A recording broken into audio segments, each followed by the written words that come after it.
Chers téléspectateurs, bonjour. Chaque année, la parole se libère autour du cancer du sein grâce aux diverses manifestations d'Octobre Rose notamment. Les autorités misent sur la prévention plutôt que sur la guérison, ce qui est tout à fait judicieux, ne dit-on pas qu'il vaut mieux prévenir que guérir.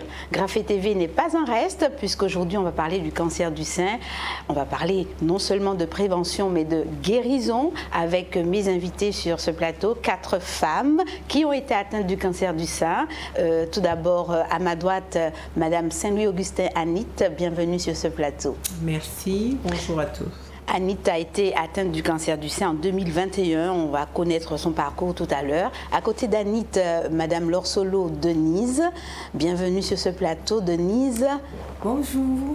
Son histoire a commencé en 2020, oui. Donc elle va nous expliquer voilà, les péripéties qui est une histoire tout à fait particulière.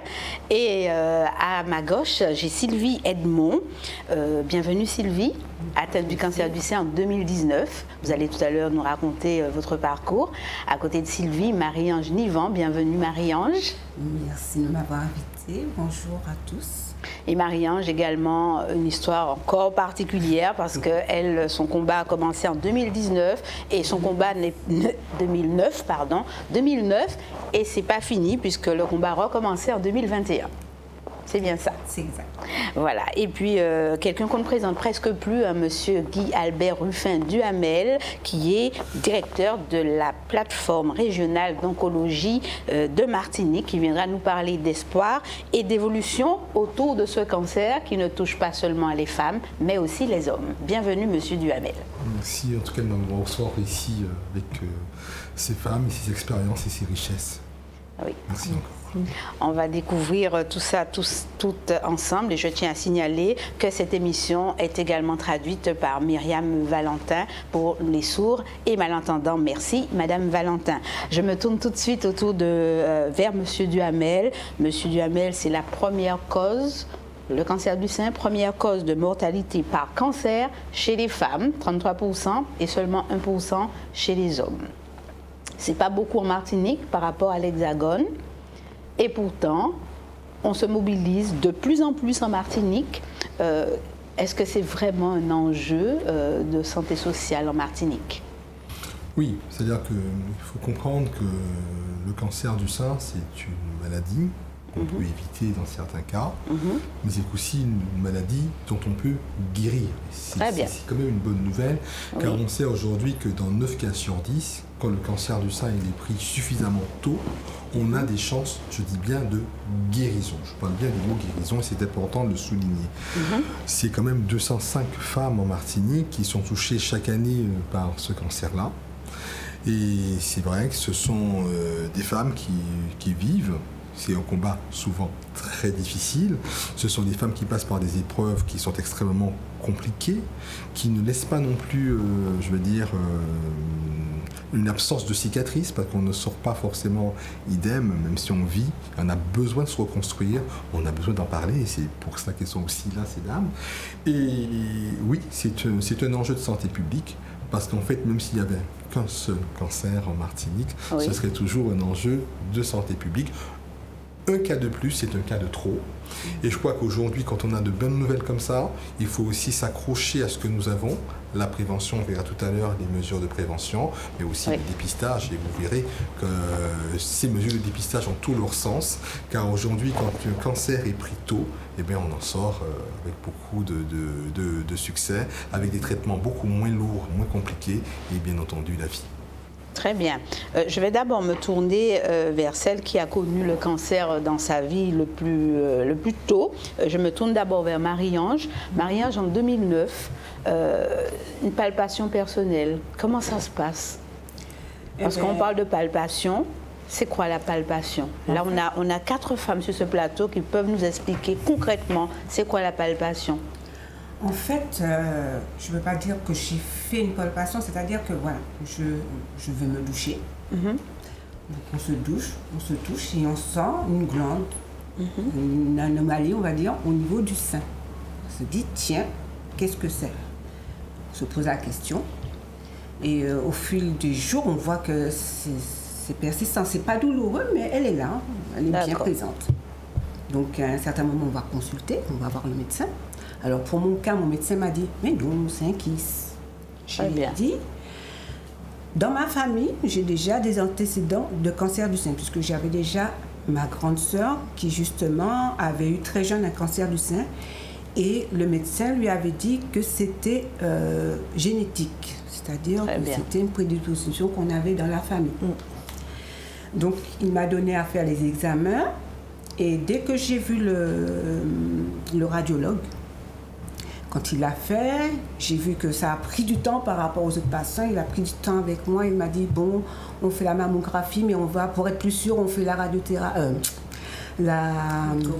L'échographie. L'échographie, oui. Et par l'échographie, il avait effectivement que la grosseur n'était pas normale. Donc il m'a dit, il va falloir consulter tout de suite mon médecin. Donc c'est ce que j'ai fait. Et le médecin, tout de suite, il m'a envoyé vers les administrations compétentes pour pouvoir voir. Donc il y a eu mammographie, échographie, il y a eu biopsie. Donc, et puis ça s'est avéré que vraiment c'était ça, que c'était vraiment un cancer du sein. Et par la suite, on a fait une recherche génétique pour savoir si j'avais ce qu'on appelle la mutation. Moi, j'ai une mutation effectivement qui est BRCA1, qui veut dire que je suis, voilà, je suis le terrain est prédisposé. Le terrain est prédisposé pour cancer du sein, cancer des ovaires. Très bien. Donc voilà, et par la suite, j'ai été traitée pour ce cas-là spécifiquement. Voilà. Docteur Duhamel, est-ce que maintenant, les médecins sont plus attentifs lorsqu'une femme dit qu'elle a une grosseur? Est-ce que, parce que dans le cas de Marie-Ange, on lui a dit c'est peut-être un kyste. Est-ce que maintenant, on va prêter plus attention à cela? Oui, je crois que, je ne sais pas s'il ne le faisait pas avant, c'est-à-dire qu'aujourd'hui, je pense tout professionnel de santé doit écouter en fait, ce que dit un malade. C'est-à-dire avant même de poser un diagnostic, il me semble que la parole de la personne, celle qui vit, enfin les personnes savent mieux que quiconque ce qu'ils vivent dans leur corps. Et je crois que c'est cette... il ne faut pas avoir peur. C'est-à-dire qu'il faut aujourd'hui dire des choses, même si on pense que ça n'a pas de sens. C'est-à-dire souvent les gens ont peur de dire des petites choses, disant avoir peur d'être ridicule. C'est-à-dire, mais c'est justement ces petits signaux faibles, ces choses qui vous paraissent anodines, parce que vous n'osez pas libérer cette parole. Je crois qu'on n'embête pas un professionnel de santé, on n'embête pas un médecin quand on va dans son cabinet pour dire docteur, il y a un petit quelque chose. Je ne sais pas ce que c'est, mais c'était pas là avant. Et ça m'embête. Regarde pour moi, mais regardez, peu importe. Il faut aujourd'hui libérer cette parole. Et je crois qu'aujourd'hui, le médecin traitant doit jouer ce rôle-là. Il le fait. Il le fait forcément.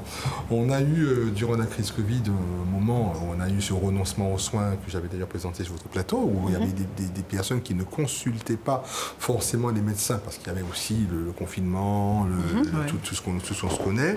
Mais je crois que si maintenant que tout ça est un peu derrière nous, un petit peu, hein, on a quand même un peu progressé, qu'il est quand même maintenant temps de reprendre ces bonnes habitudes-là. Et puis avant de prendre peut-être toutes sortes de choses qui ne sont peut-être pas mauvaises, hein. Je dis souvent, on va voir le médecin quand on a tout essayé. C'est-à-dire qu'on va prendre tout ce qu'il faut, on va frotter, on va mettre on va prendre du thé, on va masser, on va faire tout ce qu'on peut faire.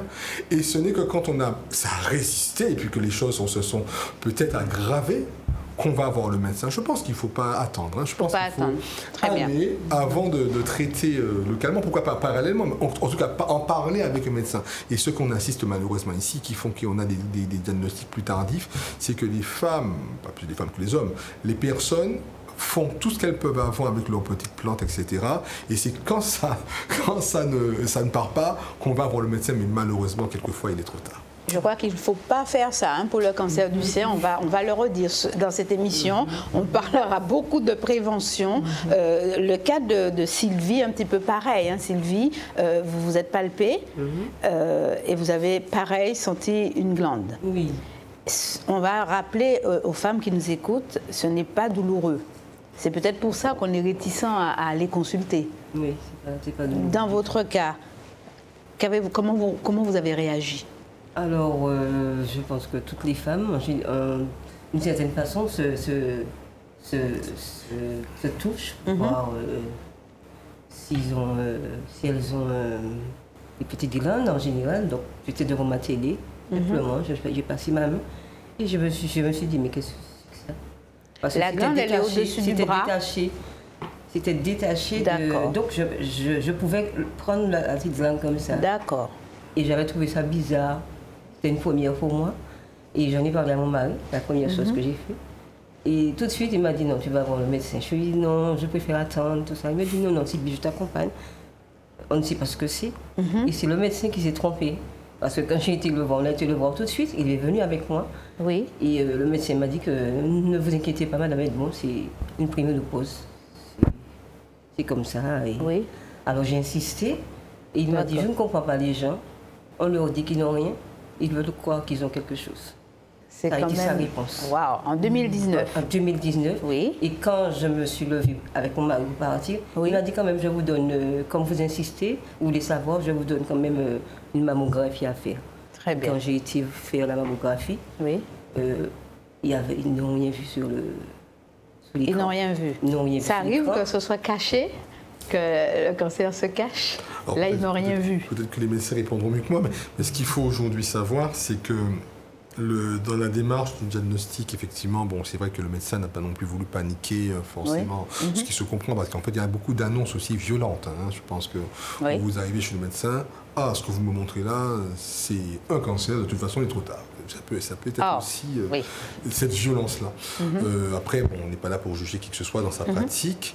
L'important, c'est qu'en fait, quand on ne sait pas, eh bien, on doit chercher à savoir. Voilà. Et c'est le droit du malade. C'est justement le droit du malade d'être là, titiller le professionnel de santé, de manière à pouvoir lui dire je veux savoir. C'est-à-dire qu'aujourd'hui, je ne peux pas me suffire d'une interprétation et d'une analyse personnelle. Je n'avais pas ça, j'ai ça, je veux un diagnostic. Et je crois que dans ce cas, elle a bien fait d'insister. L'échographie n'a peut-être rien montré, bon, ça peut arriver forcément, mais si elle est rentrée dans un parcours de soins, c'est qu'elle a persévéré et qu'elle a eu ce diagnostic. Donc, c'est notre droit, mais c'est aussi notre responsabilité. On n'a qu'un corps, donc c'est notre responsabilité de s'en occuper. Ben, c'est pour ça que je dis vous n'embêtez pas les professionnels de santé. Voilà. Je dis souvent on n'embête pas le médecin. À mes équipes, nous sommes payés pour ça. Nous ne sommes pas des bénévoles et quand bien même nous le serons, on se sera engagés. Ça veut dire qu'aujourd'hui, personne ne nous embête. C'est-à-dire que s'il y a, peu importe la question, peu importe l'interrogation, peu importe, même vous qui êtes encore là, après la maladie, après le traitement, vous avez tout à fait le droit de vous renseigner et nos services sont là aussi pour ça. Parce qu'en fait, il ne faut jamais rester isolé avec la plus petite tracasserie, car c'est souvent petit tracas qui donne quelquefois gros tracas. Et je me dis souvent, il n'embête personne. Et cette persévérance a bien montré chez notre amie qu'elle avait raison de le faire. La preuve, vous voyez aujourd'hui. Bien.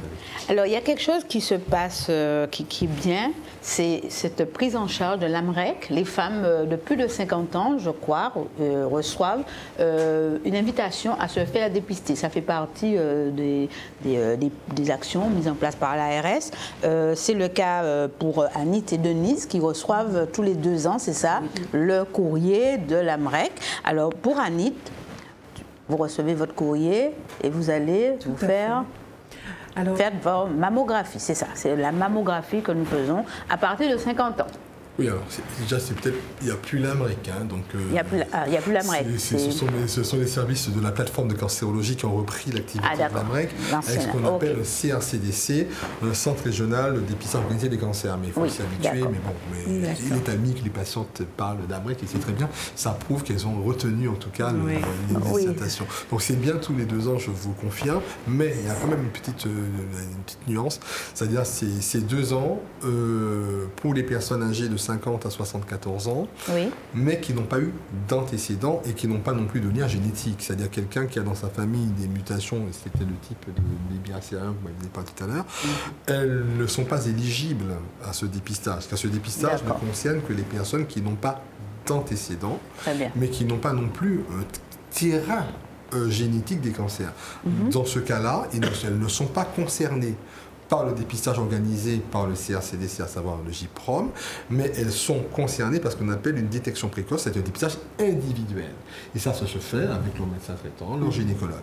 Mais en temps normal, pour les femmes qui n'ont pas d'antécédents particuliers, qui n'ont pas de cas dans leur famille connus de cancer du sein, elles reçoivent une invitation tous les 2 ans et elle doit faire au moins une mammographie à intervalle de 2 ans.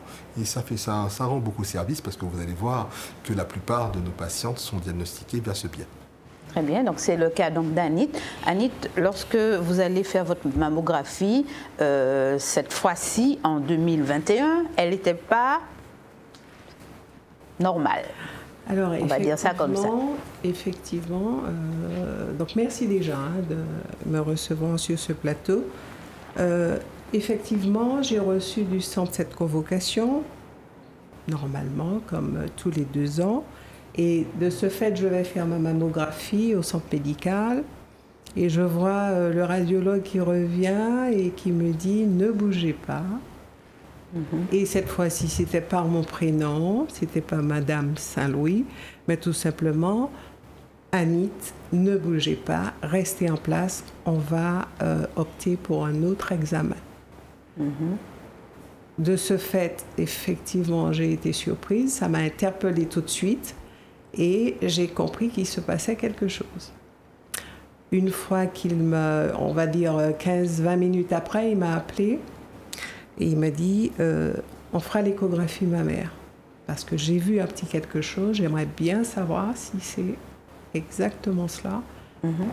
Une fois que l'examen, l'échographie a commencé, il m'a confirmé, il m'a montré sur l'écran, il m'a dit, regardez, c'est bien cela. Donc à ma grande surprise, j'étais stoïque, saisie, désagréablement surprise et... J'ai dit, bon, on y va. Très bien. Le désert va commencer, la traversée du désert va commencer. Donc, j'avais pas le choix d'accepter, puis de suivre le processus. Une fois la maladie déclarée, il m'a dit tout de suite de voir avec mon gynéco, qui lui a confirmé que c'était cela et qu'il fallait que je me prépare tout de suite. Et effectivement, ça a été pris juste à temps. Très bien. Il était encore petit, en train de se développer avec un autre petit à côté. Donc, de ce fait, j'ai pris tout de suite l'avion, puisque les choses étaient difficiles ici en Martinique avec le Covid. Oui. Donc, c'était plutôt au ralenti dans les hôpitaux et puis les chirurgiens ne pouvaient pas... Ils avaient donné, en fait, la priorité au Covid. Oui. Donc, j'ai pris un billet tout de suite. Je suis partie. J'ai choisi l'IGR, l'Institut Gustave Roussy. J'avais le choix entre l'hôpital, le CHU de Saint-Louis, ou encore Gustave Roussy. Et donc j'ai choisi Gustave Roussy, qui je sais avait une bonne renommée concernant les cancers. Et ils m'ont pris en charge tout de suite. On a validé mon dossier et je me suis fait opérer le 4 juin 2021. Je suis partie un mois avant, histoire de m'organiser à Paris. Et juste après, donc ça s'est passé en ambulatoire. À l'Institut Gustave Roussy, c'était juste sur 2 jours. Je suis rentrée à peine 2 jours, le vendredi à midi et le samedi à midi, j'étais déjà de sortie. D'accord. Ensuite, j'ai été à l'hôtel, donc j'ai repris mes activités, mais avec des douleurs normales. Et j'ai eu des complications juste après. C'est-à-dire, j'ai eu des problèmes lymphatiques. J'ai eu des problèmes au niveau des cicatrices, c'est-à-dire, même si j'avais à domicile les infirmières et tout, puisque je suis quand même restée 3 mois sur Paris, j'ai été ensuite chez ma fille, qui vit d'ailleurs là-bas, et j'avais tout un personnel de soins qui venait, les infirmières qui venaient à domicile me faire ces soins. Mais c'était très compliqué parce que c'était au niveau, c'était le problème lymphatique et puis au niveau des cicatrices où ça a mis beaucoup de temps à guérir et ça m'a mis pratiquement, on va dire, 9 mois. 9 mois. Pour parler de guérison. De guérison. Très bien. 9 mois. Très bien. Je me tourne vers M. Duhamel. Le Covid, cette période de Covid a été mis, les soins du Covid ont été mis au premier plan. Je suppose que toutes ces femmes qui avaient d'autres maladies, d'autres pathologies, notamment le cancer du sein, sont passées au second plan. Est-ce qu'on a souffert de ça? Est-ce que vous avez des chiffres? Est-ce qu'on a perdu des femmes justement parce que le cancer était passé au second plan pendant cette période de Covid? Je peux aussi dire ça. Le cancer n'est pas passé au second plan. Le cancer a toujours été pris en charge. Et d'ailleurs, l'Agence régionale de santé et le JPROM, dès le début de la pandémie en 2020, on a mis en place des orientations régionales justement pour anticiper et prévenir ces détresses. Ce qui était difficile, c'était l'embolisation du système hospitalier. C'est-à-dire c'était le fait qu'on n'avait pas d'accès en réanimation, les blocs opératoires, les anesthésistes. C'est-à-dire que ce n'était pas la politique du cancer. C'est-à-dire que l'hôpital était embolisé par un système. Et puis vous avez bien vu qu'en 2021, nous avons eu cette hécatombe en Martinique. On a eu des milliers de personnes qui ont décédé de la Covid. Mais les personnes j'ai eu quand même personnellement à connaître 3 grands niveaux de problèmes. Le premier, c'était le renoncement aux soins, où les personnes étaient confinées. Ça veut dire qu'elles n'allaient pas forcément consulter. Les dépistages étaient pratiquement à l'arrêt, parce qu'en fait, les radiologues n'avaient plus de place pour pouvoir accueillir les femmes. Et ce n'était pas un problème martiniquais, c'était un problème même national, même international, parce que ça concernait tous les pays, la Covid. Et puis, il y a aussi ce problème aussi sur la prévention. Vous savez que souvent, les gens à la maison ne bougeaient pas trop, et les états alimentaires se sont remis. On reparlera peut-être, et c'est important, parce qu'on peut aussi prévenir aussi le cancer du sein. Et puis, il y a aussi eu une sorte de défiance. On s'est retrouvé avec des filières compliquées. Rappelez-vous les périodes de blocage, où on devait pouvoir circuler, c'était difficile. Mais nous avons quand même tout mis, et ça c'est important de le dire, parce qu'en fait, l'Agence régionale de santé et le JPROM, en ce qui concerne le cancer, ont tout mis. Quand ce n'était pas possible de traiter des patients en Martinique, il fallait les faire partir. On a eu des patients qui sont partis à Égère, madame est partie par elle-même, mais on a eu d'autres patients qu'on a adressés à Oscar Lambret, par exemple à Lille, à Bergonier, à Bordeaux, mais aussi dans toute l'île de France. L'idée n'était qu'il ne fallait pas de perte de chance, ni de guérison, et ni en termes aussi de séquelles. C'est-à-dire qu'il fallait que le traitement des patients, mais le diagnostic d'abord, parce qu'en fait, pour traiter, il faut d'abord diagnostiquer, il fallait que, pas que pour les cancers du sein, mais pour l'ensemble des cancers, que nous n'ayons pas de perte de chance. Il est un peu prématuré pour pouvoir, donner des statistiques. Il faudra vraiment un projet de recherche. Mais sur la tendance que nous avons eu certes d'énormes perturbations. Ça, c'est sûr, c'est établi. Aujourd'hui, nous avons eu des patients qui viennent nous voir avec des tumeurs très évoluées. Pourquoi? Parce qu'elles ne sont pas fait diagnostiquer dans les temps. Ça veut dire que si vous étiez malade, enfin vous avez eu une petite, comme disait, une petite boule qui se détachait en 2020, et que vous apparaissez, que vous avez carrément zappé ça, parce qu'en fait c'était la Covid, et après la Covid vous êtes passé à autre chose, ça a augmenté, vous n'avez même pas trop aperçu, même pas trop vu ça. Surtout que c'est pas douloureux. C'est pas douloureux, on apprend à vivre avec, et vous arrivez avec un melon. Et ce melon-là, avec d'autres complications, notamment métastasiques. Ça veut dire que les médecins nous ont témoigné qu'ils voient aujourd'hui, enfin ils voient de moins en moins parce que les choses se sont entre-temps un peu réglées, des cancers qu'on ne voyait plus depuis 10 ans. Parce qu'il y a eu des formes évoluées. Et puis il y a eu des systèmes parallèles. C'est-à-dire les personnes, vous savez qu'à un moment, la Covid a mis en place une dynamique du sauve qui peut. Ça veut dire qu'il fallait, sauf qui peut, il fallait trouver des propres solutions. On a eu des personnes qui ont eu beaucoup recours à l'automédication, avec un recours assez, je ne veux pas dire inquiétant, mais assez curieux à l'usage des plantes, même s'il fallait peut-être compléter. Et ce qui fait aujourd'hui. Mais par contre, ce que je veux rassurer cette population, que tout a été mis en place dans ce territoire, que ce soit par l'Agence régionale de santé, que par le JPROM, et par aussi des acteurs, c'est-à-dire les médecins eux-mêmes, parce qu'ils n'étaient pas déconnectés de leur activité. pour pouvoir permettre que ça aille. Mais malheureusement, nous le reconnaissons que les perturbations de virus qui arrivent comme ça, qui s'invitent dans la vie des gens en 2020, où on n'était pas très concernés parce que vous avez bien vu, c'était un cas par là, deux cas par là, c'était pas trop le cas. Et puis brusquement, nous avons eu un coup d'accélérateur avec en 2021. Le mois d'août de mémoire, avec un hôpital qui était placé en plan blanc, avec des grandes urgences. Quand bien même on voulait avoir des blocs opératoires, mais tout le monde était mobilisé autour de la réanimation. Et je crois que c'est ça. Mais le retour aujourd'hui, et c'est ce qu'il faut retenir, c'est que on est à distance de la Covid, et il est peut-être temps de se reprendre en main, de faire un beau check-up, et puis de voir un petit peu comment on sent. C'est comme une voiture, hein. C'est quand ça n'a pas trop roulé, et bon, on fait une petite révision, on regarde un petit peu. Et c'est cette invitation que je fais aux femmes aussi à l'occasion d'Octobre Rose. Si pendant quelques mois, semaines, peut-être voire même années, puisque ça fait quand même un petit peu de temps, vous avez peut-être oublié certaines choses, eh bien, il est plus que temps, et voire même plus qu'urgent, de renouer avec le contact du médecin. Je vais me tourner maintenant, merci M. Duhamel, vers Denise Lorsolo, qui elle aussi tombe malade pendant la Covid.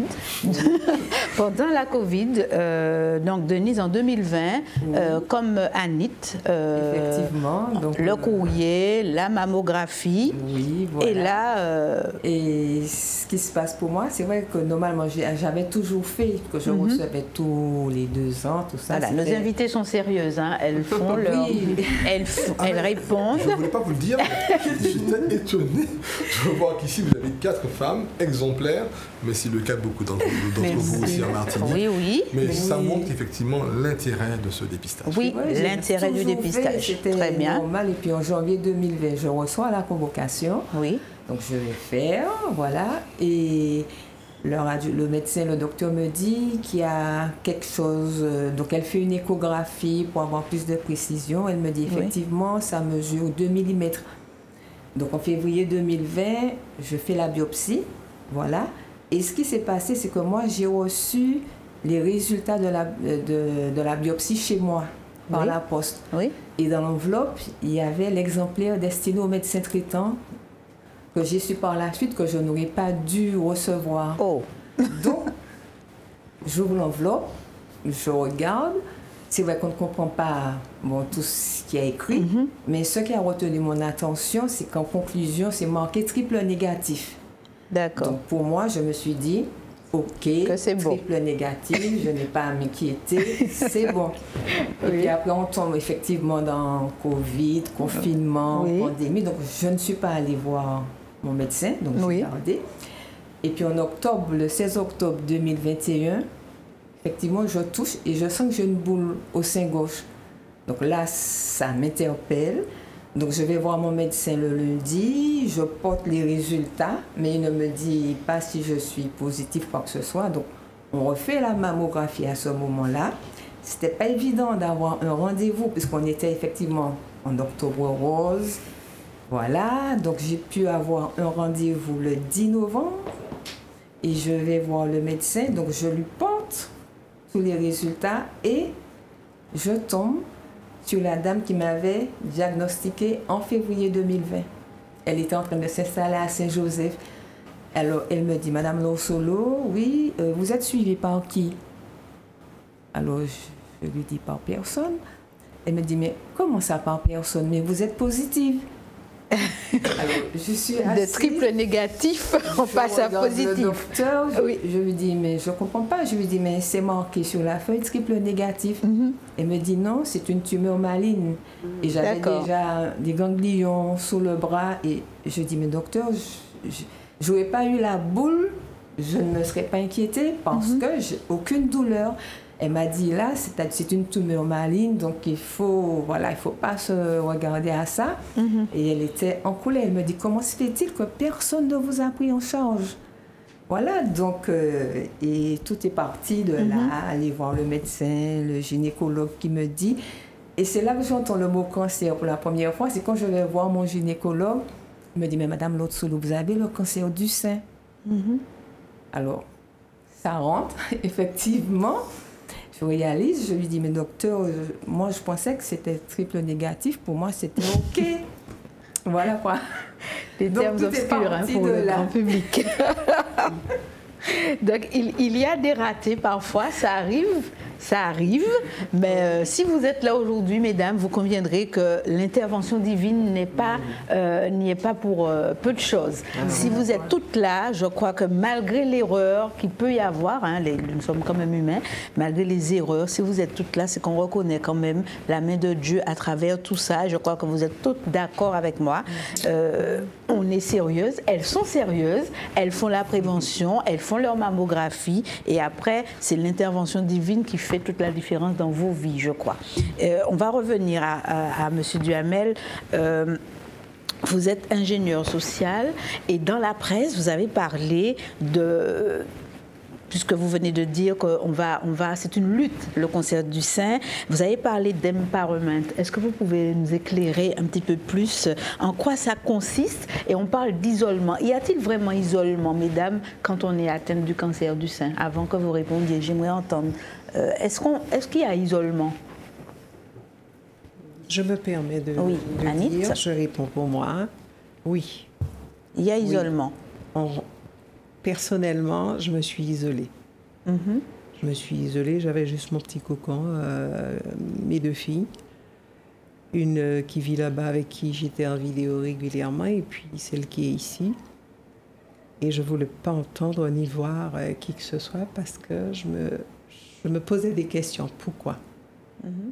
C'est vrai que dans la vie, il y a les galères, il y a les émotions, il y a les chocs émotionnels, il y a la vie qui n'est pas simple de nos jours. C'est vrai qu'il y a tout ça, mais quand j'ai eu ce résultat, je me suis posé tout plein de questions et j'ai même demandé à Dieu, mais pourquoi moi?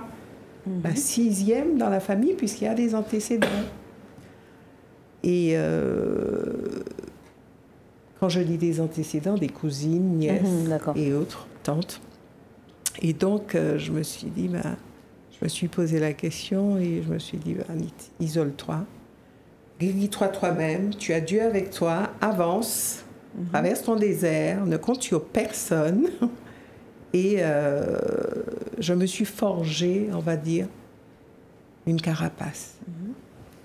Est-ce que c'est une façon pour toi de combattre? Parce que quand on dit cancer, on pense souvent à la mort peut-être. Ou est-ce que c'est parce que ça touche à l'intimité? Est-ce que c'est l'un ou l'autre ou les deux à la fois?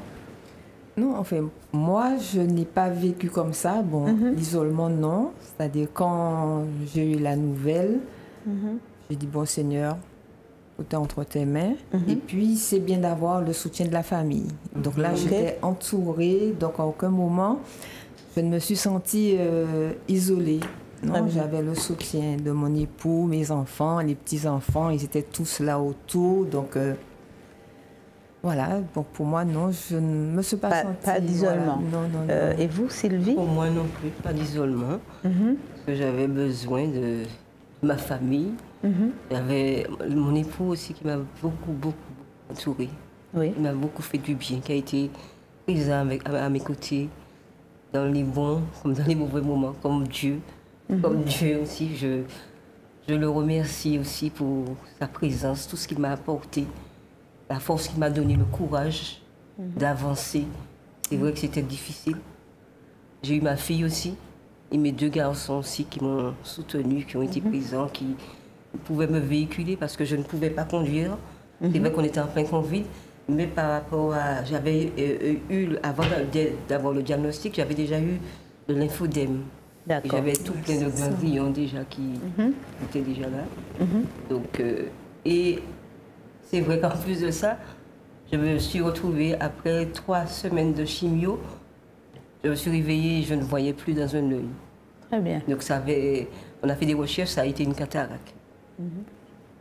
Donc je suis restée 10 mois, pendant les 10 mois de traitement de chimio, sans voir dans un œil. Donc il y a eu ces 2 épreuves-là. Et j'étais bien entourée. On a besoin des frères et sœurs, de ceux qui m'ont appelé, qui ont partagé aussi ce moment douloureux avec moi. On en a besoin. Et on doit aussi rejeter ceux qui sont toxiques. Très bien. Très bien. Très bien. Marie-Ange secoue la tête. Oui, je secoue la tête. Marie-Ange acquiesce. Oui, j'acquiesce. Isolement ou soutien familial, amical? J'ai deux expériences, donc je veux donner les deux expériences. Oui. Autant la première fois, j'étais isolée puisque j'avais mes enfants. En plus, déjà, en 2009, on était dans la grande, comment on appelle ça déjà, dans la grande... Il y avait la grève. Il y avait la grève. Hein? J'étais tombée exactement dans la grande grève. Février 2009. Ok. C'était impossible. Voilà. Donc j'étais isolée parce que j'avais déjà mes enfants qui étaient en métropole. Moi, j'étais ici. Oui. Donc j'avais ma petite sœur qui était avec moi.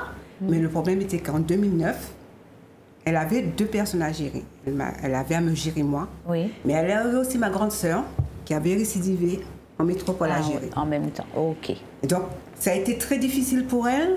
Et je l'ai encouragée, je lui ai dit, ma grande sœur a plus besoin d'elle puisqu'elle était en fin de vie. Moi, voilà, donc elle est partie là-bas, donc je me suis retrouvée toute seule. Donc j'étais isolée malgré moi, mais en même temps, ma sœur a fait que j'avais un petit cocon qui s'était fait autour de moi, des sœurs, des frères qui venaient, qui priaient pour moi, qui enfin prenaient de mes nouvelles pour que je ne sois pas trop seule. Mais c'était cette période-là, était quand même... Bien que j'étais confiante, mais c'était difficile. D'accord. Par rapport à ce que moi je vivais et à ce que mes sœurs vivaient là-bas. Okay. D'autant plus que moi, ma première chimio, je l'ai fait le 4 mars 2009. Ma sœur partait le 3 mars 2009. Okay. Donc, une double épreuve. Une double épreuve à assumer. Mais grâce à Dieu, j'ai tenu bon. Je n'ai pas baissé les bras, j'ai pleuré parce qu'il fallait pleurer, il fallait dégager, il fallait faire ressortir tout ça. Mais j'ai pris le combat à bras le corps, grâce à Dieu. Et grâce ça, c'était en 2009. En 2009. Très bien. 2021, bon, déjà, il faut accepter déjà le truc, que j'ai très bien accepté aussi. J'ai bien accepté qu'on me dise « Ah, récidive, Madame Nibon ». Donc, pour expliquer à nos téléspectatrices et téléspectateurs, quand on parle de récidive, ça veut dire quoi? Qu'on revoit un ganglion, c'est ça? À la mammographie? Ben, moi, c'est ce qui s'est passé. C'est ça? Ma deuxième, puisque j'étais suivie de toute façon, j'étais suivie. Oui. Donc, je fais mon deuxième suivi. Oui.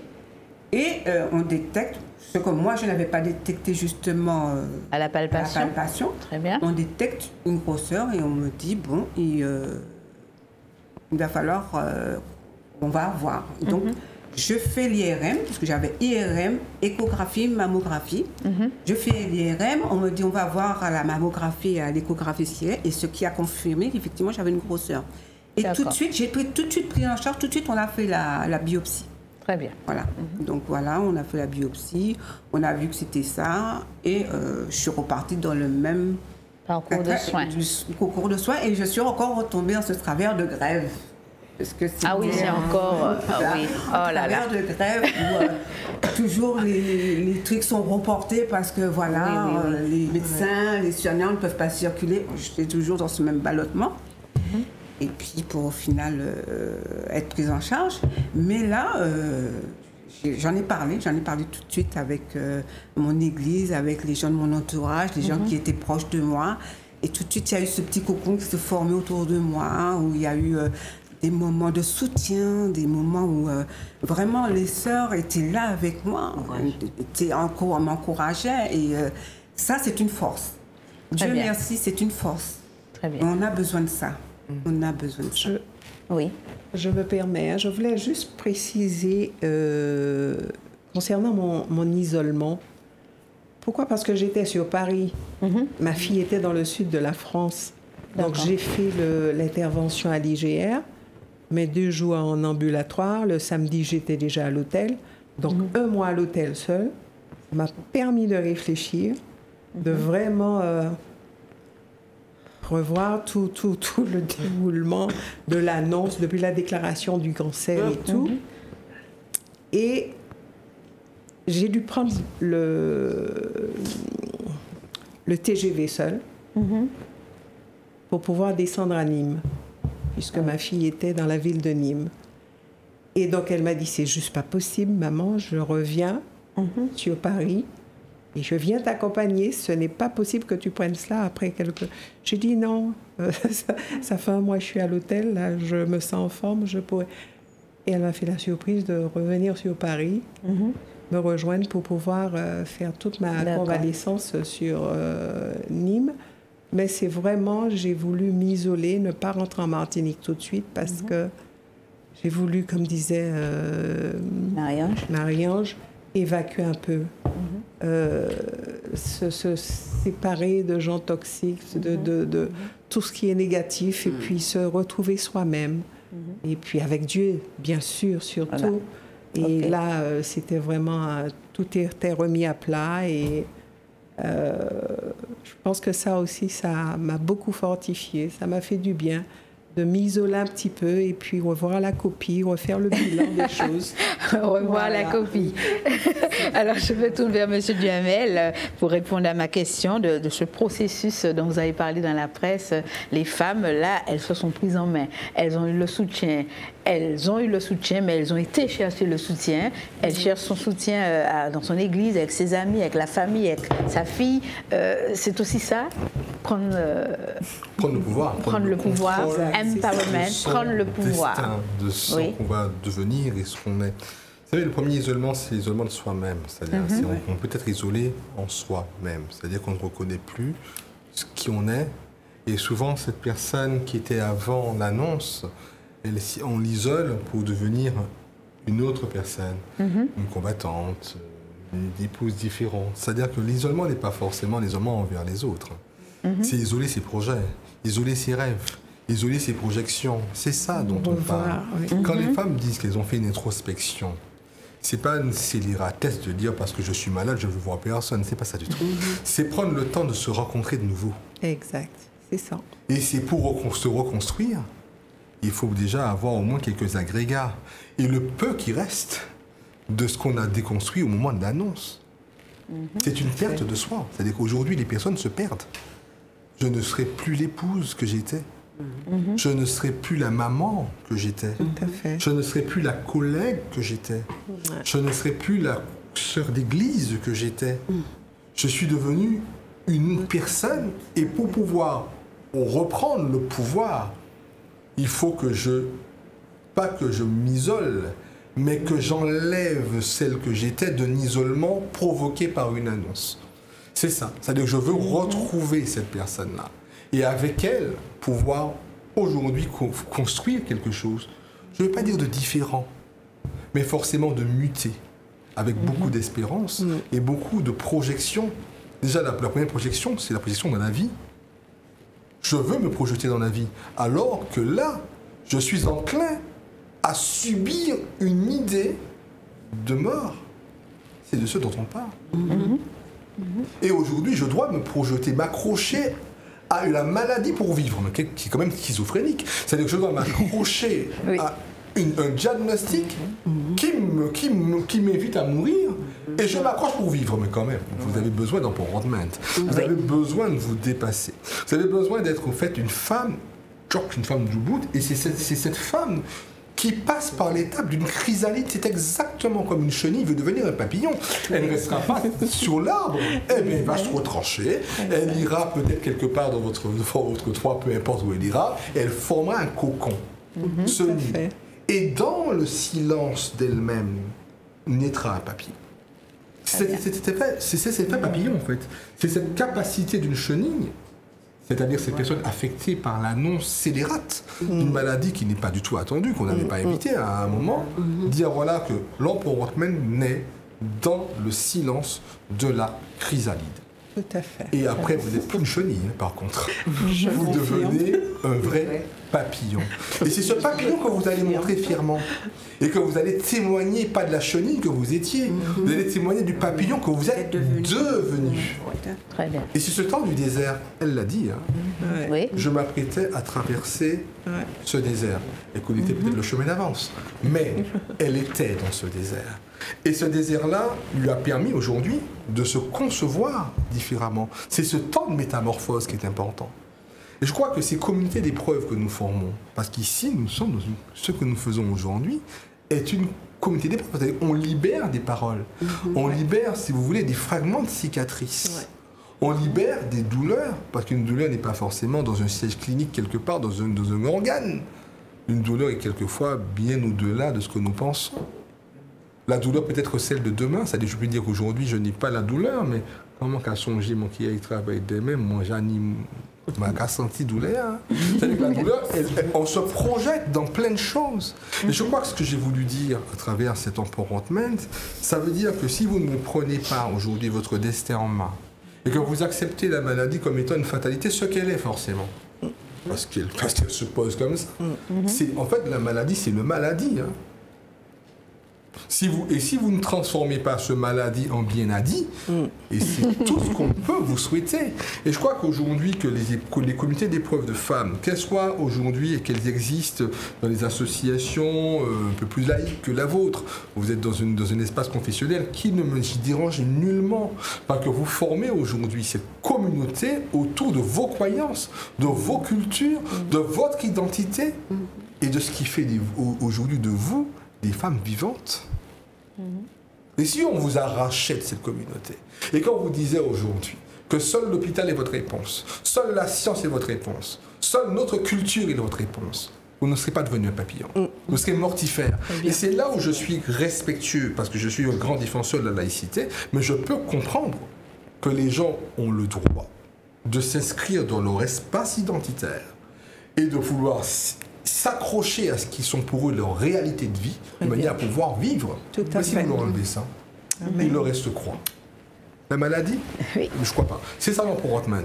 C'est pouvoir se définir comme étant une femme avec toutes ses croyances, ses cultures aussi, je veux dire, fantaisistes soient-elles pour certains, mais aussi vraies pour vous construire demain.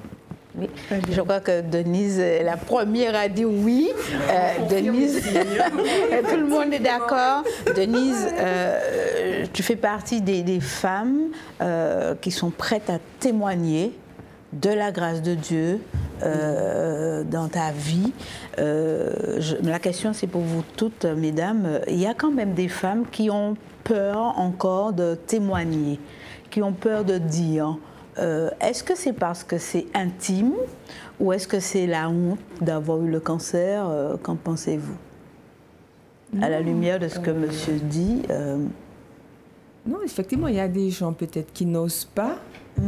Mais moi, c'est vrai que je n'ai pas dit à toute la famille. J'ai dit à la famille proche, je leur ai dit, voilà, il y a ça, il y a le cancer du sein. Mais je leur disais également qu'il ne faut pas être triste pour moi. Parce que moi, je vais bien. Je suis bien. Donc, quand je rencontrais des amis dans la rue, on me demande comment ça va, puisqu'on voit, il y a les cheveux, il y a plus de cheveux, donc on me trouve différente. Alors, je leur expliquais, je leur dis oui, j'ai le cancer du sein, je suis en plein traitement en ce moment. Et elles étaient désolées pour moi, presque au bord des larmes, mais je leur disais non. Faut pas pleurer. Moi, je ne pleure pas. Faut pas être désolé pour moi parce que moi, je suis bien dans ma tête. Ça va, je suis bien. Donc, il faut pas être désolé pour moi. Enfin, moi, je l'ai vécu comme cela. J'ai dit, ah oui, j'ai dit, ça s'est passé comme ça. Donc, moi, à aucun moment, je me suis apitoyée. Je dis, Seigneur, pourquoi? À aucun moment. Non, je lui fais confiance, j'ai remis entre ses mains, je dis Seigneur, tu es au contrôle. Très bien. Marie-Ange, on peut vivre avec le cancer du sein, on peut se battre, on peut travailler. Annick travaille, il me semble. On travaille, on reprend les activités, Sylvie, à sa famille. Je rectifie, hein. J'ai travaillé tout de suite après. C'est-à-dire je me suis fait opérer en juin 2021. Oui. J'ai repris tout de suite à la rentrée de septembre. Oui. Seulement, là, j'ai pris un petit arrêt de façon à avoir une année où vraiment... Parce que c'est une attaque physique, le corps est agressé, c'est une grosse agression. J'ai besoin de me ressourcer, j'ai besoin de me refaire une petite santé à ma manière. Et comme disait le monsieur Duhamel, c'est un combat. Oui. J'ai besoin de reprendre mes forces, là. J'ai besoin de me retrouver. Et donc, ça commence à venir et je suis contente et je dis merci. Alors, Marie-Ange est en arrêt pour l'instant. Je suis en arrêt pour l'instant et je prends mon temps. Parce que, effectivement, le traitement, il faut le dire, c'est une agression physique et très éprouvante. Les effets secondaires durent. Oui. Et il faut prendre le temps que le corps puisse se régénérer, se refaire. Donc il faut prendre le temps, il ne faut pas aller vite. Je dirais même qu'il faut aller au jour le jour et ne pas essayer d'aller, de voir plus loin. D'accord. Voilà, donc je prends mon temps. Et quand le temps sera venu de reprendre mon travail, je reprendrai mon boulot, mais sereinement. Très bien. Voilà, mais je prends vraiment mon temps et il faut savoir ça, prendre son temps. Ne pas se laisser influencer par un tel qui dit « Ah mais tu vas bien, mais ça va super bien, parce qu'on te voit physiquement. C'est bien, mais tu peux reprendre. » Ben non, mon corps, il me dit non. Il faut écouter son corps. Ok. Voilà. Donc, les maîtres mots dans cette émission, c'est rejeter les personnes toxiques. Là, j'ai retenu, Sylvie Elisa. Rejeter. Oui. On entend. Oui. On entend. Ouais. Ça peut être soi-même la personne toxique, ça peut être aussi la petite voix négative, tu vas pas réussir. Je pense que la personne toxique peut peut-être exister aussi en soi. J'ai connu quelqu'un, comme un exemple, j'ai connu quelqu'un avec le cancer du sein, quand j'ai annoncé qu'il y avait le cancer du sein, il est même déjà mort. Oui. C'est ça que la personne m'a lancé.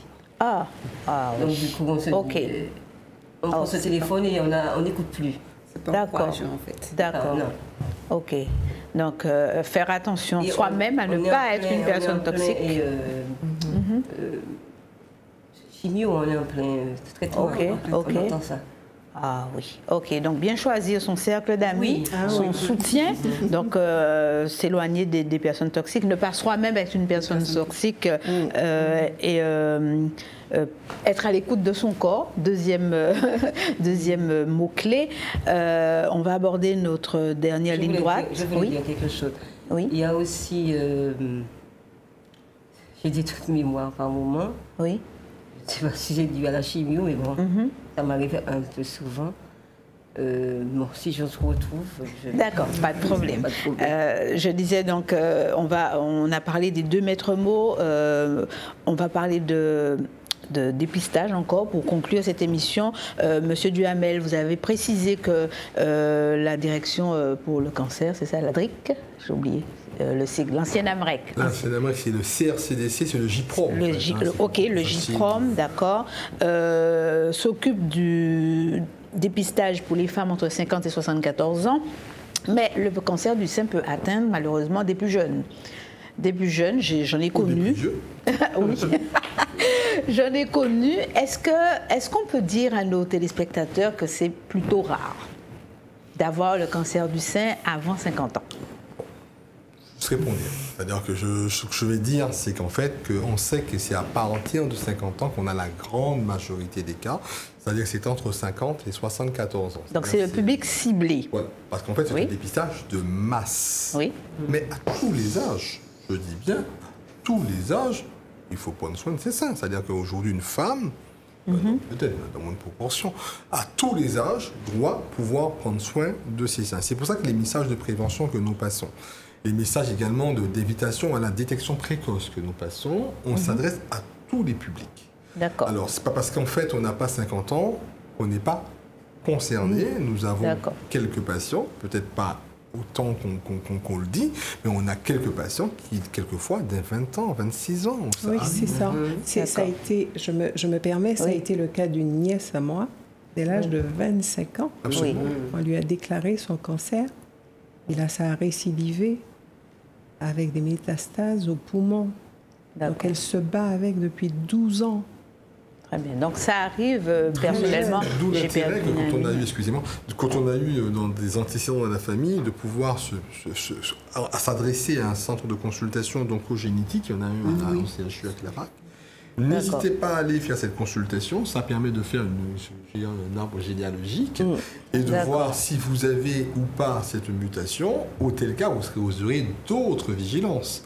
Ça veut dire que les personnes qui savent que dans leur famille aujourd'hui, il y a des antécédents de cancer du sein, dites-le, il faut le dire à vos enfants. C'est-à-dire que et si vous cachez à vos enfants, eux ne pourront pas tout à fait. Oui, c'est ce que je disais à Denise. Il faut quand même en parler. Oui. Il faut quand même en parler à ses enfants, puisque c'est un facteur de risque. Parce que dans mon cas, effectivement, de toute façon, ma famille, c'est-à-dire mes enfants, seront effectivement suivis. C'est-à-dire qu'il faut qu'ils fassent le test pour savoir si aussi ils ont justement cette mutation. Et à ce moment-là, ben, ça devient préventif. Ma petite sœur, elle a fait le test. Dieu merci, elle n'a pas. Mais bon, ma maman l'avait. Et pourtant, elle a eu son cancer très tard. Plus tard, elle a eu à peu près à l'âge de 70 ans. Mais pourtant, elle avait la mutation. J'ai juste une question pour M. Duhamel. Quand on a des antécédents, on est quand même 6 dans la famille, j'ai dit, côté maman, hein, des nièces, cousines, beaucoup de cousines. Et je fais mon test génétique négatif. Comment expliquez-vous ceci? Parce que le médecin, j'ai eu une consultation en vidéo avec lui et il me dit, c'est rassurant, ce n'est pas génétique, mais peut-être qu'il y a autre chose, donc on fait encore d'autres recherches. Il faut savoir que ça, je vous encourage à en parler avec les oncogénéticiens, mais ce qu'on sait, c'est que on peut ne pas... C'est-à-dire que c'est pas parce qu'en fait que vous avez des antécédents dans votre famille que vous avez forcément cette mutation. C'est-à-dire vous pouvez avoir des antécédents et vous-même ne pas avoir la mutation. C'est-à-dire que c'est pas systématique. Par contre, c'est pas que vous n'avez pas la mutation, que vous ne pouvez pas avoir un cancer du sein comme monsieur tout le monde. Voilà. Donc c'est d'où l'intérêt de se dire que quand on a des antécédents, on fait beaucoup plus attention. Donc on a une filière de détection précoce qui n'attend pas forcément le dépistage organisé des cancers de 50 à 64 ans. D'ailleurs, on en est exclu puisqu'en fait, on n'en est plus éligible à ce dépistage. On a un autre suivi, une autre manière d'approcher la thématique.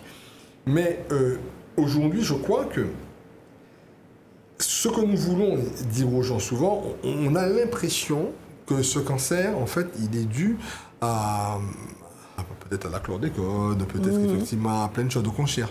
Mais il y a aussi des manières, parce qu'il ne faut pas oublier non plus que 40% des cancers sont évitables, hein, c'est-à-dire peuvent être évités. C'est-à-dire il faut rappeler aussi des gestes de la vie de tous les jours.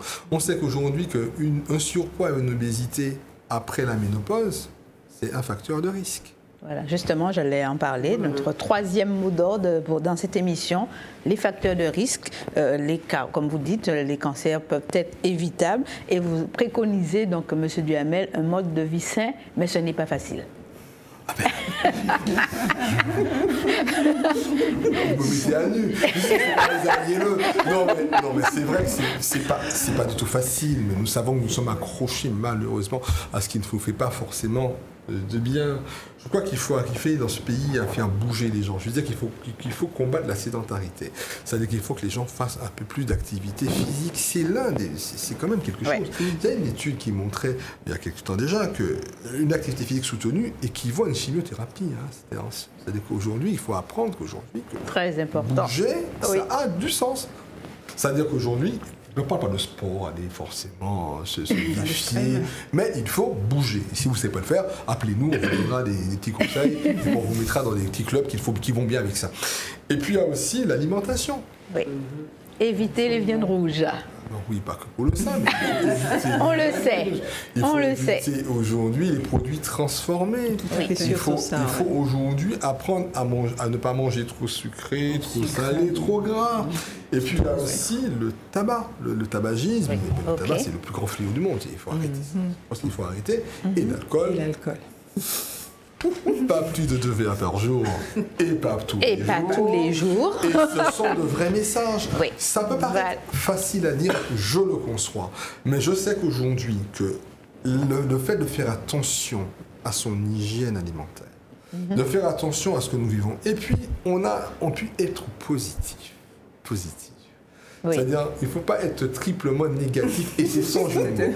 Ça veut dire ça peut des fois tromper. Ça veut dire qu'il faut être positif. Positif, ça veut dire il faut apprendre quand même quelque chose, c'est le carpe diem, c'est-à-dire c'est pas Hakuna Matata, mais c'est pas du tout ça. C'est-à-dire c'est de dire aux gens que voilà, je positif, c'est-à-dire que je suis relativiser les choses de la vie, parce qu'en fait, le fait de générer de l'anxiété, des choses comme ça va vous mettre dans du sucre, dans du chocolat, devant la télé, vous morfondez, ne plus vouloir bouger, manger trop, enfin, bref.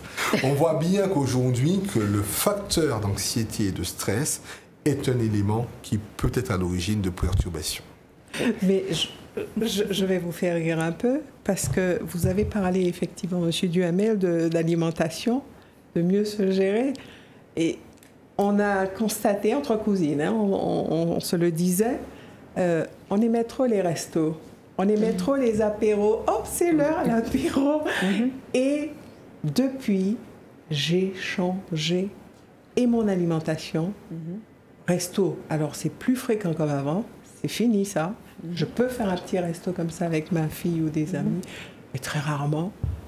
Mais toutes ces fréquentations, effectivement, de manger de tout et... Donc le cancer change la vie. Alors là, je peux vous témoigner. Le cancer change la vie. Oui, le cancer change la vie, change l'alimentation, change la manière de fonctionner. Je n'étais pas sportive, je n'aimais pas trop ni la marche, footing. Et depuis que mon médecin m'a dit là-bas, écoutez, Madame Saloui, il faut aller marcher, la natation.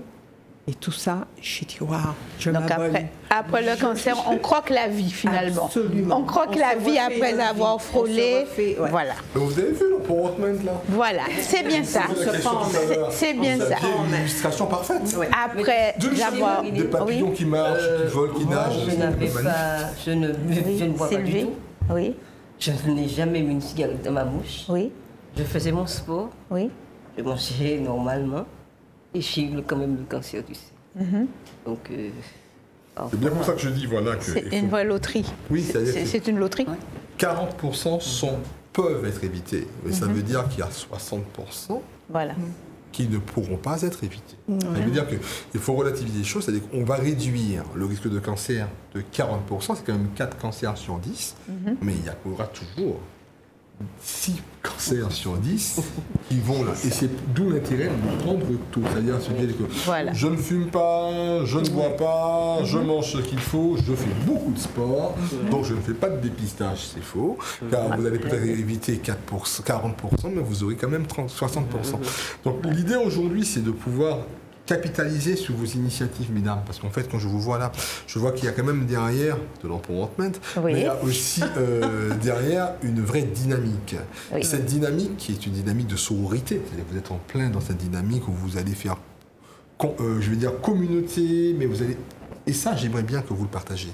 C'est-à-dire que dans vos communautés respectives, que vous soyez des ambassadeurs. Parce qu'il n'y a pas mieux que le témoignage. C'est-à-dire que les gens aujourd'hui vivent de ce que vous allez leur enseigner, les leçons apprises. Vous êtes un élément vivant et je pense même que vous portez des responsabilités nouvelles, car vous êtes l'expérience. Oui. Denise, il y a une chanson qui me vient à l'esprit, je suis sûre, comme monsieur parlait d'être positive, je pense qu'on connaît cette chanson lorsque le matin, quand je me lève et quand je dors la nuit, qu'est-ce qu'on dit? Je suis bénie. Voilà, c'est monsieur Duhamel qui m'a, quand il a parlé d'être positive, je suis bénie, chaque jour de ma vie je suis bénie, le matin quand je me lève et quand je dors la nuit et le soir quand je dors, je suis bénie. Voilà, donc facteur de risque, on a vu qu'on peut éviter, 40% de cancers évitables, la prévention, le dépistage systématique et pour les plus jeunes avec le gynéco. Donc tout est disposé pour pouvoir se faire dépister, pour pouvoir prévenir avant de guérir, mais on guérit quand même. Il y a des évolutions dans la prise en charge. Monsieur Duhamel, une prise en charge thérapeutique. Aujourd'hui, il y a de nouvelles approches. Vous nous avez parlé, en préparant cette émission, vous m'avez parlé de nouvelles approches. Maintenant, on ne fait plus l'ablation systématique pour celles qui ont peur de perdre leur précieux sein. On ne fait plus l'ablation systématique. Les choses ont évolué, il y a de nouveaux traitements et les associations sont en encourager à intervenir aux côtés des patients pour une stratégie solidaire. Et les dames ont confirmé que la solidarité, le soutien est très très important dans cette lutte pour le cancer. Oui, c'est-à-dire qu'aujourd'hui, les choses ont beaucoup progressé sur le plan médical, que ce soit dans les innovations thérapeutiques, voire même technologiques, c'est-à-dire les technologies sont beaucoup avancées, mais également en termes de soins de support, c'est-à-dire avec la douleur, la nutrition, l'accompagnement psychologique, l'accompagnement social, la vie pendant et après cette maladie, parce que comme on en vit, donc il faut réapprendre à vivre, les séquelles, comment, il faut quand même vivre avec quelques séquelles, quand même ça arrive, et puis l'emploi. L'emploi est aujourd'hui un vrai sujet parce qu'en fait, toutes les femmes ne peuvent pas reprendre une activité normale après une maladie. Ça dépend dans quelle catégorie elles travaillaient. Bon, il y en a qui c'est peut-être évident, il y en a qui c'est beaucoup moins évident. La famille, toutes ces choses-là doivent aussi être, nous allons mettre en place avec Logiprom, si ça fait partie de la feuille de route régionale, ce qu'on appelle l'école de l'après. C'est-à-dire comment on réapprend à sortir, mais aussi l'école du pendant. Parce qu'on ne dit pas ceux qui sont, et voire même l'école de l'avant, car on travaille aussi sur l'avant. En tout cas, ces écoles-là, cette grande école a pour but d'enseigner, mais aussi de pouvoir permettre de capitaliser sur les leçons acquises. Très bien. Je crois que nous allons aussi signer des conventions très innovantes. Oui. Et si vous avez aussi des projets d'associations, parce qu'il y a des associations qui travaillent, mais elles ne sont pas limitatives, hein, nous pouvons avoir toutes sortes d'associations. Et je crois qu'aujourd'hui, que vos espaces sont des espaces sur lesquels aussi nous misons, parce que la société n'est pas uniquement faite de personnes qui fonctionnent dans un moule académiquement mesuré. Les gens ont leurs idées, transportent leurs croyances, leur foi. Et je crois que toutes ces personnes-là créent la société dans sa plus belle beauté. Et c'est cet esprit laïque que nous voulons cultiver. J'entends par le mot laïque le respect de toutes les croyances. Pas l'absence de toute croyance. Hein. Ne mélangeons pas les termes. Donc je pense que dans ce respect de croyances, et je suis très heureux, mais vraiment je tiens à vous féliciter et vous remercier, en tout cas Graphe TV, du sérieux que vous mettez dans vos émissions. Merci. Car il y a aussi, c'est important de le dire, car vous faites un travail magnifique et il n'y a aucune dérive sectaire de quelque nature que ce soit dans vos travaux, et je ne serais pas venu à votre plateau s'il y avait cette non, c'est vrai, je suis quand même clair avec vous. Par contre, il y a aussi des personnes qui ne nous rendent pas service. Où on va demander à des patients d'arrêter leur traitement parce que Dieu les aurait guéris. On a ça aussi. On a aussi des dérives de ne pas faire le dépistage parce qu'ils sont bénis. Et que de ce cas-là, il n'y a pas besoin de faire le dépistage. Non, nous ne disons pas ça sur notre plateau. C'est pour cela que je préfère saluer votre initiative et la rigueur que vous mettez dans le respect, je veux dire, de la science telle qu'elle s'expose, mais également dans le respect de ce que vous êtes de chrétien. Et je pense que c'est cette addition entre vos croyances chrétiennes qui sont ancrées, et le respect aujourd'hui de ce qui est démontré aussi en science, qui fait qu'aujourd'hui que nous avons ce miracle d'avoir 4 charmantes femmes sur cette table et vivantes. Merci, Monsieur Duhamel, pour ces mots d'encouragement. On va clôturer avec ça. Merci d'être venu, Denise Lorsolo. Merci pour ce témoignage. Et puis, merci à toute la famille, au soutien des enfants. Je rappelle que j'ai reçu, j'informe que j'ai reçu le témoignage, ton témoignage par ta fille. Donc, on remercie, Rebecca. Les deux, Rebecca et Vanessa, pour le soutien à maman. Et merci. Merci à Nicolas aussi, le petit garçon. Toute la famille est importante, de toute façon. Tout le monde, les époux, Sylvie l'a dit, le soutien familial est important, le soutien amical est important. Merci Annie d'être venue, merci pour ce témoignage. Et puis, bon repos pour un retour prochain à l'emploi. Je veux juste dire merci à mes 2 filles. Mes 2 filles Mélissa et Laura. Mélissa et Laura. Mon petit bout de chou, mon petit-fils, Jaillou. Donc un grand merci, gros bisous à eux. Merci aux enfants. Sylvie Edmond, merci d'avoir répondu à mon invitation. On remercie Monsieur Edmond et les 3 enfants pour le soutien. La famille, c'est important. Et merci Marie-Ange. Merci. Le Seigneur Jésus. Oui. Comme j'ai dit, sans l'intervention divine, on ne serait pas là, même si les... C'est important de parcours d'une femme atteinte du cancer. Oui, oui. Même si voilà, il peut avoir quelques ratés, quelques erreurs, sans l'intervention divine, on n'est personne, hein, en quelque sorte. On peut le dire, on n'est personne sans l'intervention de Dieu. Merci Marie-Ange d'être venue témoigner. Marie-Ange qui, voilà, hein, c'est deux étapes, deux combats, et qui a encore la grâce à Dieu, qui a, même dans la famille, le cancer semble vous aimer. Mais Dieu vous aime encore plus. Je le crois simplement. Je voulais juste dire un grand merci à toute l'équipe Matété. Oui. Un grand merci, parce qu'il y a des encouragements sur ce groupe, les réseaux sociaux là, de ces dames Amazon, Matété. Oui, et toutes puis les merci au associations. personnel soignant de Clara. Je suis sortie de l'IGR à Paris, mais ils m'ont pris franchement en charge. Oui. Ce sont des gens agréables, accueillants, et un grand coup de chapeau à eux. Merci mille fois. Oui. Eh ben, je réitère son merci justement au groupe Clarac. Vraiment, ils sont à l'écoute. Professionnels. Je parle plutôt de l'hôpital du jour. Oui. Elles sont à l'écoute, elles sont là, elles sont compatissantes, elles ont le sourire, elles ont le courage. Et ça fait beaucoup de bien. Ça fait beaucoup de bien. Et un deuxième merci aussi à l'équipe de gynéco de la maison de la mère et l'enfant. Très bien. C'est-à-dire au milieu hospitalier. Oui. Parce que là aussi, c'est, on sort d'une opération, eh ben, elles sont là, elles sont top, elles sont encourageantes, elles ont le sourire et puis elles vous donnent le peps. C'est-à-dire peut-être qu'on aurait un petit moment de découragement, avec le sourire, la compassion, d'être là, de les sentir concernés, ça fait beaucoup de bien. Oui. Donc merci à tous, hein, toutes ces personnes-là. Et puis, je tiens à encourager nos femmes à aller se faire détecter, à ne pas attendre le dernier moment pour aller se faire détecter. Mesdames, dès que vous chantez quelque chose, prenez-vous en main. Voilà. Allez-y. Parce que Je dirais même qu'il ne faut pas attendre de sentir quelque chose. Se palper quotidiennement. C'est ça, quoi. Tu sens, même quand tu sens que tu as dans ton corps, il y a quelque chose qui ne va pas, allez consulter parce qu'on ne sait pas ce qui se passe à l'intérieur. Voilà. Comme j'ai dit en début d'émission, mieux vaut prévenir plutôt que guérir. Et le dépistage précoce, comme M. Duhamel l'a dit, est important et essentiel. Essentiel. Merci encore à vous toutes. Merci à Myriam Valentin pour la traduction pour les sourds-muets et malentendants. Et puis on se dit à très bientôt. Bonne soirée sur Graphie TV. Au revoir. Au revoir. Au revoir.